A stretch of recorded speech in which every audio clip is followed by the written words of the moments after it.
হাজার রকম চিন্তার মানুষ থাকতে পারে, কিন্তু কিয়ামতের ময়দানে হাজার রকম জায়গায় মানুষ যাবে না, বরং কেউ জান্নাতে যাবে, কেউ জাহান্নামে যাবে।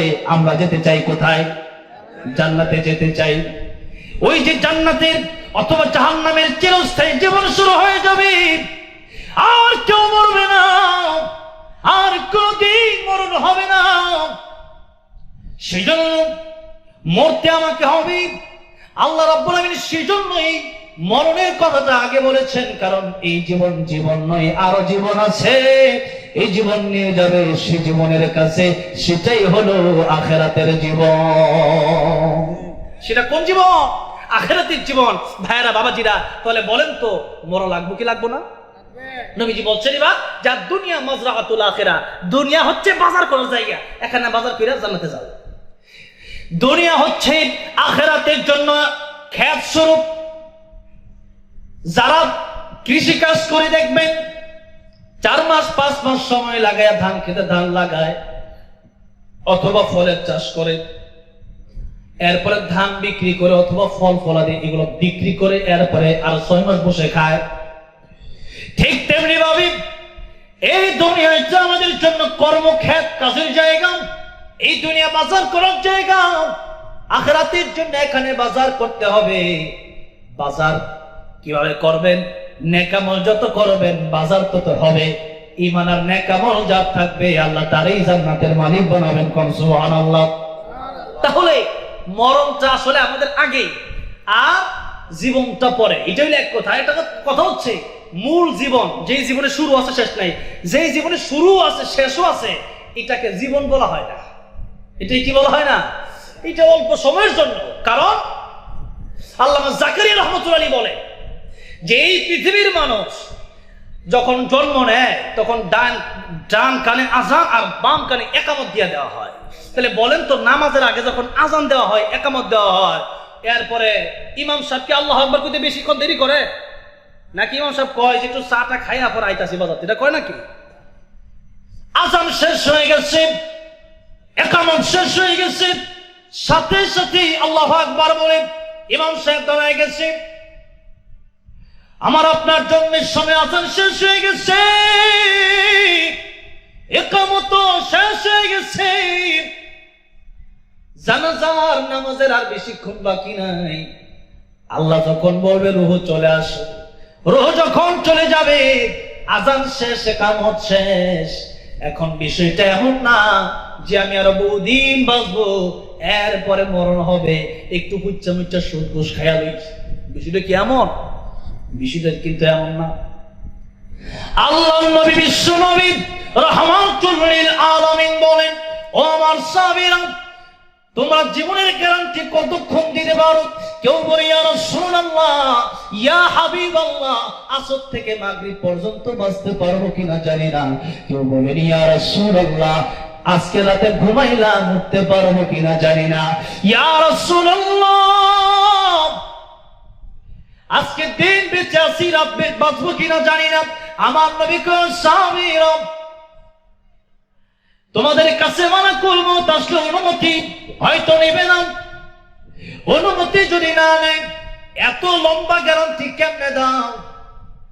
আমি নবী, আমার কাছে মালাকুল মউত যদি আসে, মালাকুল মউত আসলে আমার কাছে আসতে অনুমতি নেওয়া লাগবে। ও সাহাবীরা, আমি নবী নামাজের পরে ডান দিকে সালাম ফিরাইয়া বাম দিকে সালাম ফেরাবো, এই গ্যারান্টি আমি রাহমাতুল লিল আলামিন নবী হয়েও দিতে পারবো না। আল্লাহু আকবার। নবী যদি মরণের জীবনের গ্যারান্টি দিতে না পারেন, তাহলে বলেন তো আমরা কি জীবনের গ্যারান্টি দিতে পারবো? আছেন কেউ এমন যে বলতে পারবেন যে আজকে রাতে আমি বেঁচে থাকবোই, তাতে কোনোভাবে আমার মরণ হবে না? এই কথা বলার মতো, এই গ্যারান্টি দেওয়ার মতো কেউ আছে? আছে? তাই কই বলছেন, আমার মরণ আসিবে কখন কেউ তো জানে না, আমার মরণ আসিবে কখন কেউ তো জানে না। ঠিক কিনা বলে? একসাথে বলেন না, আমার মরণ আসিবে কখন কেউ তো জানে না, আমার মরণ আসিবে কখন। আমি মরে গেলে আমায় তোমরা ভুইলা যাইও না, আমি মরে গেলে আমায় তোমরা ভুইলা যাইও না, আমার মরণ আসিবে কখন কেউ তো জানে না, আমার মরণ আসিবে কখন। এই দুনিয়া চিরজীবন থাকার জায়গা না, অন্ধকার কবর যে আমার আসল ঠিকানা, ঠিক না? এই দুনিয়া চিরজীবন থাকার জায়গা না, অন্ধকার কবর যে আমার আসল ঠিকানা। সবাই রেখে আমায় চলে যাবে, সঙ্গী হবে না, সবাই রেখে আমায় চলে যাবে, সঙ্গে হবে না, আমার মরণ আসিবে কখন কেউ তো জানে না, আমার মরণ আসিবে কখন। কবর মাঝে মা বাবাকে দেখা যাবে না, দেখব যাকে তিনি হলেন শাহে মদিনা। আল্লাহু আকবার। কবর মাঝে মা বাবাকে দেখা যাবে না, দেখব যাকে তিনি হলেন শাহে মদিনা। সেদিন আল্লাহ বিনে আর তো কেউ বন্ধু হবে না, সেদিন নবী বিনে আর তো কেউ বন্ধু হবে না, আমার মরণ আসিবে কখন কেউ তো জানে না, আমার মরণ আসিবে কখন। আমি মরে গেলে আমায় তোমরা ভুইলা যাইও না, আমি মরে গেলে আমায় তোমরা ভুইলা যাইও না, আমার মরণ আসিবে কখন কেউ তো জানে না, আমার মরণ আসিবে কখন। তাই আল্লাহ ডাক দিয়া বলেন, ইন্নামা ওয়ালিয়ুকুমুল্লাহ,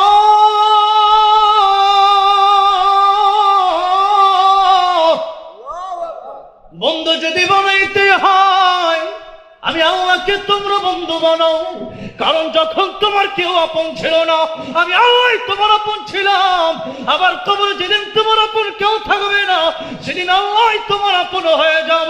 আল্লাহু আকবার। সেদিন আমি আল্লাহ ছাড়া কেউ আপন হবে না, তোমাদের আপন আরেকজন হয়ে যাবে। আল্লাহ বলছেন ওয়া রাসূলুহু, আর আমার নবীকে তোমরা বন্ধু বানাও। আমার নবীকে যদি বন্ধু বানাইতে পারো কিয়ামতের ময়দানে আমার নবীর সুপারিশের কারণে তোমাদেরকে জান্নাতের মালিক আমি আল্লাহ রাব্বুল আমিন বানায়া দেব। তাহলে এক নাম্বার বন্ধু হবে আমার আল্লাহ, এক নাম্বার বন্ধু কে হবে? কবর যাওয়ার আগে এক নাম্বার বন্ধু কে হবে? দুই নাম্বার বন্ধু হবে আমার রাসূল। দুই নাম্বার বন্ধু কে হবে? আল্লাহ নিজের ব্যাপারে বললেন, আলহামদুলিল্লাহি রাব্বিল আলামিন। আর আমার নবীর ব্যাপারে একই শব্দ ব্যবহার করে আল্লাহ বলছেন, ওমা আরসালনাকা ইল্লা রাহমাতাল লিল আলামিন। রাহমাতুল লিল আলামিন নবী কোরআনে প্রমাণ, আশিক বিনে কে বুঝিবে আমার দয়ার নবীর শান। ঠিক কিনা বলে? কষ্ট হচ্ছে আপনাদের? একটু গাওয়া যাবে তো ইনশাআল্লাহ? আমার নবীর প্রেমে যদি একটু গান, এটা কি কষ্ট হবে? আজে বাজে গান না গাইয়া মাঝে মধ্যে যদি নবীর প্রেমে নাতে রাসূল সাল্লাল্লাহু আলাইহি ওয়াসাল্লাম পড়েন তাহলে অন্তর আল্লাহ রাব্বুল পরিষ্কার করে দিবেন। নবীর প্রেম অন্তরে যদি ঢুকাইতে পারেন আল্লাহ রাব্বুল এইও সে কিয়ামতের মধ্যে মাফ করতে পারে কি পারে? সেজন্য একসাথে গাইতে পারবেন তো ইনশাআল্লাহ? ইনশাআল্লাহ। প্রায় মনে হয় একটা বেজে গেছে নাকি? ও 12:30 বাজে। তাহলে এখনই জিমায় পড়লে কি হবে? কতক্ষণ আর আলোচনা চলবে বলেন তো? বাইকি কর 2টা পর্যন্ত। ওরে আল্লাহ, বাইকে 2টা পর্যন্ত। আপনারা আছেন কতক্ষণ পর্যন্ত? সবাই থাকবেন। অনেকেই কই গেছেন। আরে শুনেন, কবরস্থানের দিকে মাহফিল হচ্ছে। অনেকের মা, অনেকের বাবা পরকালে চলে গেছে, কবরে চলে গেছে। এমন একদিন আসবে, এই মাহফিলে আপনার ছেলে আসবে, আপনি থাকতে পারবেন না। আজকে যদি আপনার মা বাবাকে আপনি ফাঁকি দিয়ে চলে যান, কাল কিন্তু আপনার ছেলে এসে আপনাকে ফাঁকি দিয়ে চলে যেতে পারে। সেই জন্য এর যদি একটা মাঠ ভর্তি সোনা দেওয়া হয়, একটা মাঠ ভর্তি সোনা পায় আর সে খুশি হয় না, আরেকটা মাঠ সোনা যদি হইতো, 1 বিঘা জমির মালিক হইছে, হ্যাঁ কই, আরেক বিঘা যদি ঢাকায় হইতো, গাজীপুর তো আছে, ঢাকা যদি গুলশানে একটা মোটামুটি ভালো হইতো। আবার দেখবেন যাদের গুলশানে বাড়ি আছে, উনি চিন্তা করে কানাডায় যদি একটা করে লাইতারি বাড়ি, আর কে ঠেকায় আমার, সেরকম ঠিক না? ঠিক। লোভ শেষ হয়। আমার নবী রেখে বলে, এরকম মাঠ ভর্তি শোনা কেন? তাম পৃথিবীতে লবণী আদম খুশি হবে না। তার মন ওই দিন ভরবে, তার পেট ওই দিন ভরবে যেদিন সে 3.5 হাত মাটির ঘরে যাবে। সেদিন বলবে আর কিছুদিন নাই, কই গাজীপুর, কই কোনাবাড়ি, কই পাঁচতলা, কই গাড়ি, কই বাড়ি, আহারে কিছুদিন নাই। সেই দিন তার পেট ভরে যাবে, তার বলবে আর কিচ্ছু লাগবে না, আল্লাহ এই কবরটা যেন আমার শান্তি হয়ে যায়। আমাদের বলেন আমিন। আল কবরু রাউদাতুম মিন রিয়াদিল জান্নাহ আও হুফরাতুম মিন হুফারিন নার। নবীজি বলেন, কবর কারো জন্য জান্নাতের বাগান হবে, কবর কারো জন্য জাহান্নামের গর্ত হয়ে যাবে। প্রশ্ন হবে, মা রব্বুকা ওয়া মা দীনুকা ওয়া মান হাযা রাজুল আল্লাযী বুইসা ফীকুম। এই 3 প্রশ্ন জবাব দিতে পারলে কবর জান্নাতের বাগান।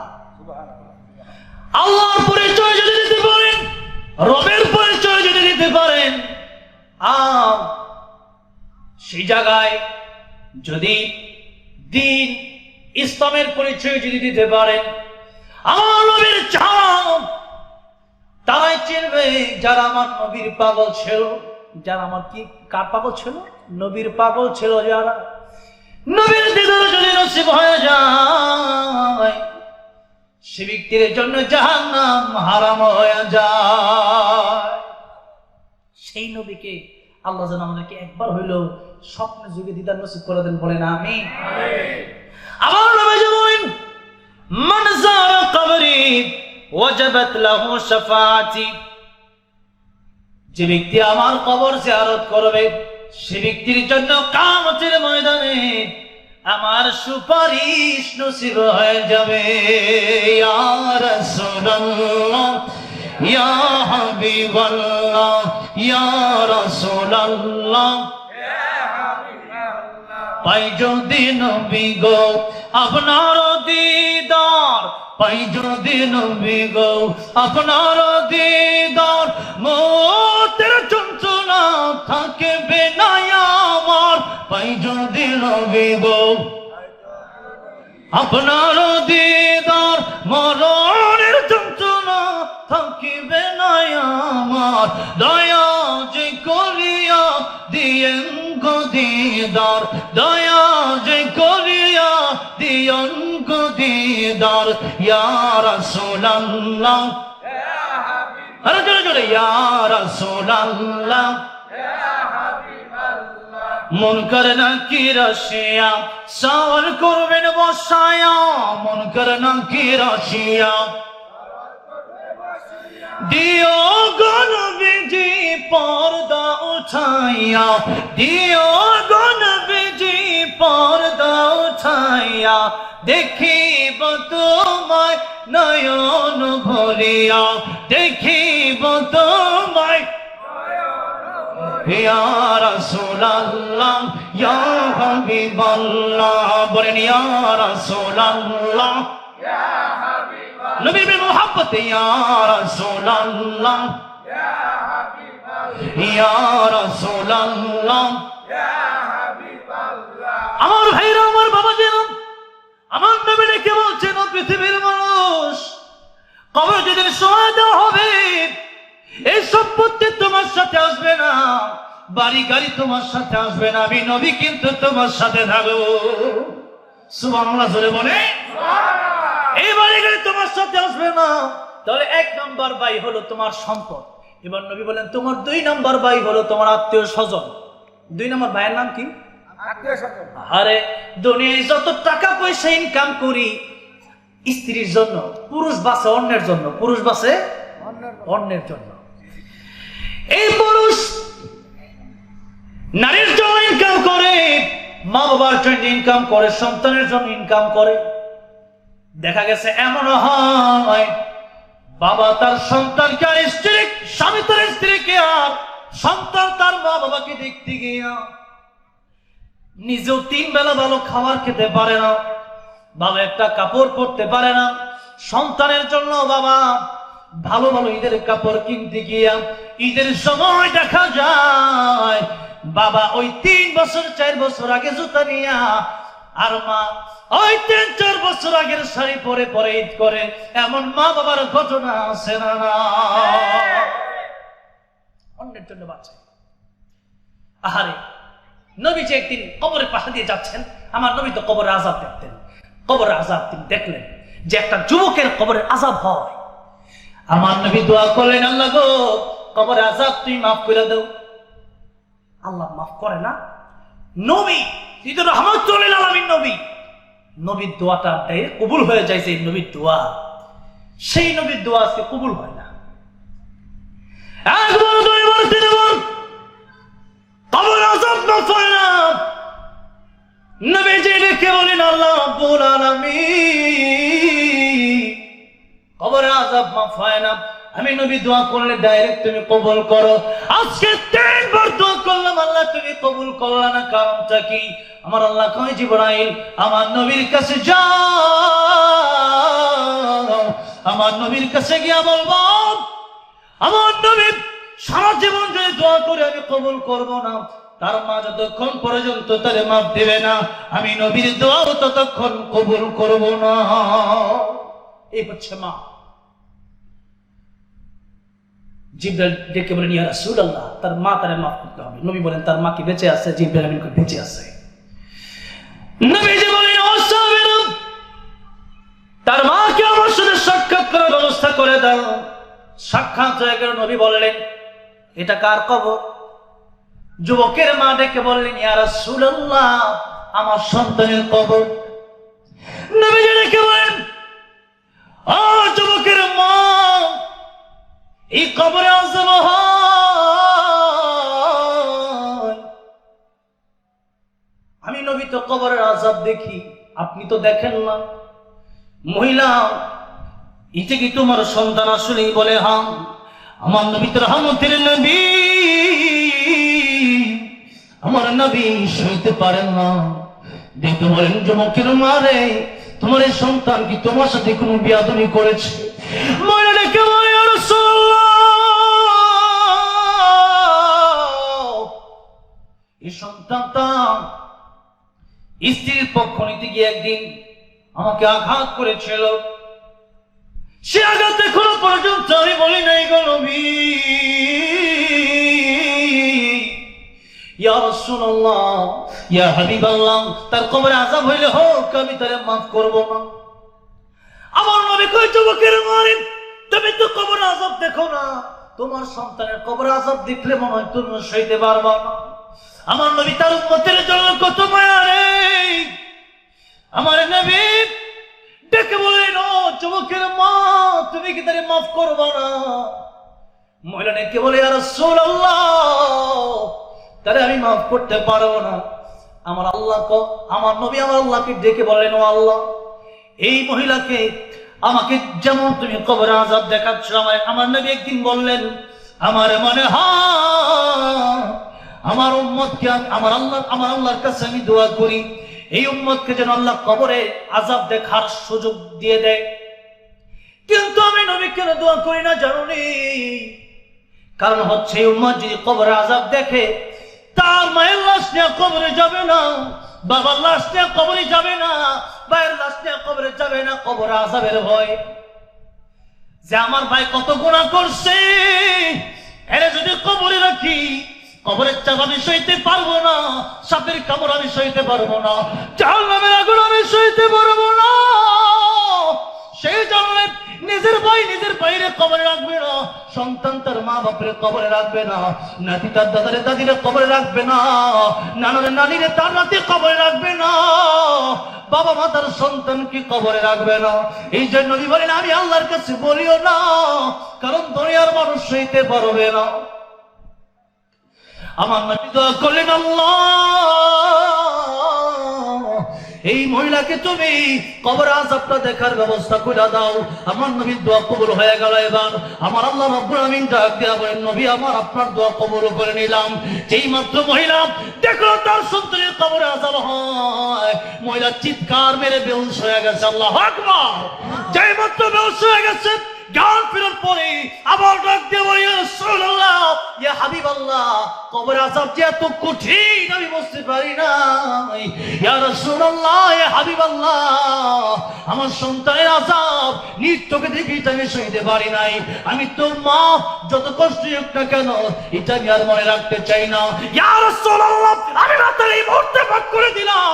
যে মুহূর্তে মা সন্তানকে মাফ করে দিয়েছে, সাথে সাথে যুবকের কবরের আযাব বন্ধ হয়ে গেছে। মায়ের চোখে ঝরলে পানি, আল্লাহর রস কাইপা যায়, কান্দে না যেন মায়। বলে না, মায়ের চোখে ঝরলে পানি, আল্লাহর রস কাইপা যায়, কান্দে না যেন মায়, কান্দে না যেন। মায়ের মনে কত কষ্ট জানো না কি ভাই, এই জগতে মায়ের মতো আপন কেহ নাই। ঠিক কিনা বলে? মায়ের মনে কত কষ্ট জানো না কি ভাই, এই জগতে মায়ের মতো আপন কেহ নাই। সেই মায়ের এই কষ্ট কেহ, সেই মায়ের কষ্ট কেহ দিও নাই দুনিয়ায়, কান্দে না যেন মায়, কান্দে না যেন। মায়ের চোখে ঝরলে পানি, আল্লাহর রস কাইপা যায়, কান্দে না যেন মায়, কান্দে না যেন। আমার বাবা যেরাম, সেই জন্য মার বাবার সাথে যদি বেয়াদবি করে থাকেন, মার বাবার কাছে মাপ নিতে হবে। সেই মাপ আল্লাহ করবে না, সেই মাপ রাসূল করবে না। আমার ভাইরা, আমার বাবা যারা মার বাবার সাথে যদি কেউ বেয়াদবি করে থাকেন, মাপ চাইতে হবে। মার বাবার কাছে রাজি আছেন না নাই? আমার ভাইরা, আমার বাবা যারা, মা আর বাবার মর্যাদা কত বেশি, একটু কি বলবো 1-2 মিনিট। মা আর বাবা, আমার নবী ডাক দিয়ে বলে, ও সবিরা, মার বাবার থেকে যদি একবার তাকানোর কারণে একটা কবুল পৃথিবীর মানুষেরা আল কাইসু মান দানা নাফসু, নিজেকে চেনো, কই ছিলা, কই আসার, কই যাইবা, এটা খালি চিন্তা করো, তাহলে তো তুমি জ্ঞানী। ওয়া আমিলা লিমা বাদাল মাউত, মৃত্যুর পরে কি হবে ওই আমলটা দুনিয়ায় করো, তবেই তুমি বুদ্ধিমান, তবেই তুমি জ্ঞানী, তাহলেই তুমি সফল কাম হবা। যদি পরকালে চিন্তা করে নেক আমল করো, ফামান যুহজিহা আনিন নার ওয়া উদখিলাল জান্নাতা ফাকাদ ফাজ। আল্লাহ কয়, জাহান্নাম থেকে যদি কেউ বাঁচে, জান্নাতে যদি কেউ যেতে পারে, এটাই তার আসল সফলতা। বাড়ি গাড়ি জমি জমা এগুলো কোনোটাই আসল সফলতা নয়। সেজন্য আমরা পরকালের জন্য এই মাহফিল থেকে ওয়াদা করতে পারবো না, আজকে থেকে নামাজগুলো ছাড়বো না, বলেন ইনশাআল্লাহ। ভালো ভালো কাজের সাথে লেগে থাকবো বলি ইনশাআল্লাহ। মা বাবার খেদমত করবো বলি ইনশাআল্লাহ। সদা সর্বদা সত্য কথা বলবো বলি ইনশাআল্লাহ। এই মাহফিলটা প্রতি বছর হোক, আপনারা চান কি চান না বলেন তো? এত সুন্দর একটা আওয়াজ মাহফিল, আমার মাজার ভাই সহ এই সমাজ সেবা, এই আলহামদুলিল্লাহ হাসি মাখা মুখটা দেখে আমার খুব ভালো লাগে। এই কমিটির মতো প্রত্যেকটা কমিটি পাইলে আমি মনটা খুব খুশি লাগতো, ওয়াজটা মন করে করতে পারতাম। আল্লাহ যে প্রত্যেকটা কমিটির এমন হাসি খুশি বানাই দিয়েছিল, আমি আর এটা একটা ইবাদত, মুমিনদের ইবাদত খালি মানে নামাজ আর রোজা না। আল্লাহ কয় কুলু লিন্নাসি হুসনা, তোমরা যদি মানুষের সাথে হাসি মুখে কথা কও, এটাও ইবাদত, নফল ইবাদতের সওয়াব। সুবহানাল্লাহ কও। তো সেই জন্য আমরা নেক আমলগুলো করব, বদ আমলগুলো আমরা ছাড়বো, বলি ইনশাআল্লাহ।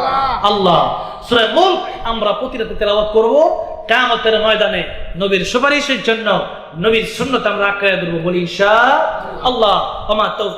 আল্লাহ রাব্বুল আলামিন আমাদের আজকে এই কথাগুলো কবুল আর মঞ্জুর করেন, বলেন আমিন। ওয়া মা আলাইনা ইল্লাল বালাগ।